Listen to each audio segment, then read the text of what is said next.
გამარჯობათ მეგობრებო, მოკლედ ვფიქრობ რომ გადავიღო ვიდეო ციკლი იარაღიდან სროლაზე რა, სწორ სროლაზე. ვიცი რომ ხა ვინც მე მიყურებთ, ბევრი ჩემზე გამოცდილი მსროლელი იქნებით უეჭველი, მაგრამ ჩემ გამოცდილებას მაინც გაგიზიარებთ, ვიღაც ახალი იქნება, ვიღაც ძველი იქნება. სანამ იარაღიდან სროლაზე მიდგება საქმე, ყველაზე აუცილებელი არის ხოლმე უსაფრთხოების წესები. ზოგადად კი ბევრი უსაფრთხოების წესი არსებობს იარაღთან, მაგრამ რამოდენიმე არის სასიცოცხლოდ მნიშვნელოვანი. პირველი, არ უნდა ეთამაშო იარაღს, ანუ სათამაშოდ არ არის შექმნილი ეს.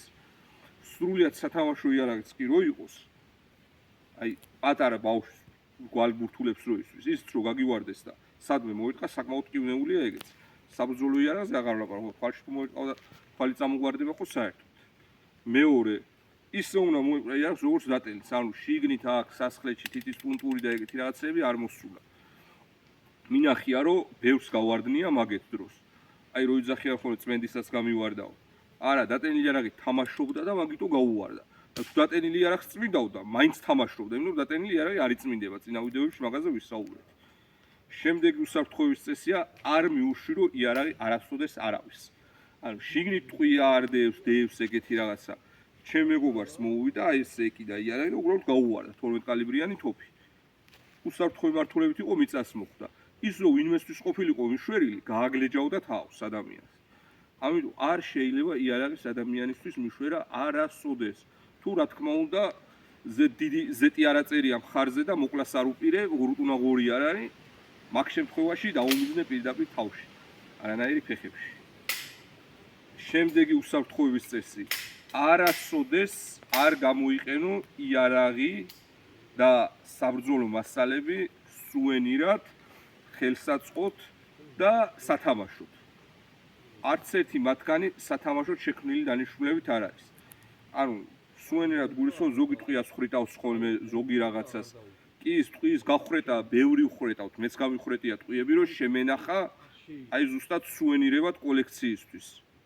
მაგრამ მაგას თავისი ცოდნა ჭირდება და თუ არ იცით, უბრალოდ ხელი არ უნდა მოყიდოთ.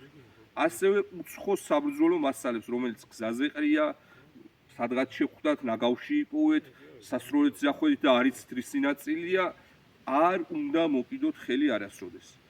მით უმეტეს ერთი ტყვიას რო გიპოვო, მაგალითად 5.56 კალიბრის იარაღი გაფორმებული, 5.55 კალიბრის ერთი ტყვიას რომ იპოვონ საბრძოლო მდგომარეობაში, თუნდაც მაღაზიაში ნაყიდი, მე რომ მქონდეს და არ მქონდეს მაგ იარაღი, ჩვეულებრივ სისხლის სამართლის დანაშაულია იარაღის და საბრძოლო მასალის უკანონო შეძენა, შენახვა, ტარება და ქონა და ასე შემდეგ, ჩვეულებრივ ციხია მაგათ.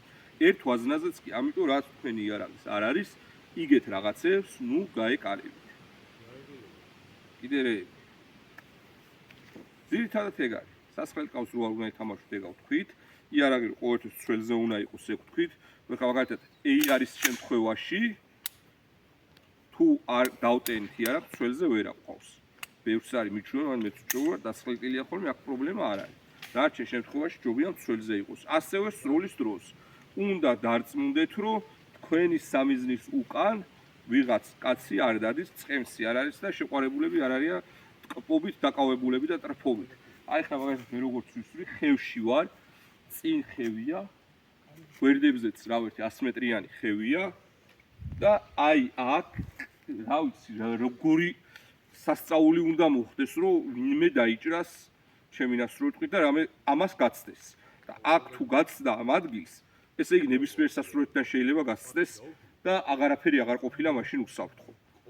მოშორდით დასახლებულ პუნქტს აუცილებლად, რაც მეტად მით უკეთესი, შედით აი ეს ჩაღრმავებულ ადგილას თუ არა ხართ ოფიციალურ სასროლეთზე, თუ არა და ოფიციალური სასროლეთებიც უკვე ნელ-ნელა ღია სასროლეთები იხსნება საქართველოში, ძალიან კარგია და კარგ სროლას, მიზანზე სროლას და უსაფრთხოებას გისურვებთ ყველას. მეტი აღარაფერი.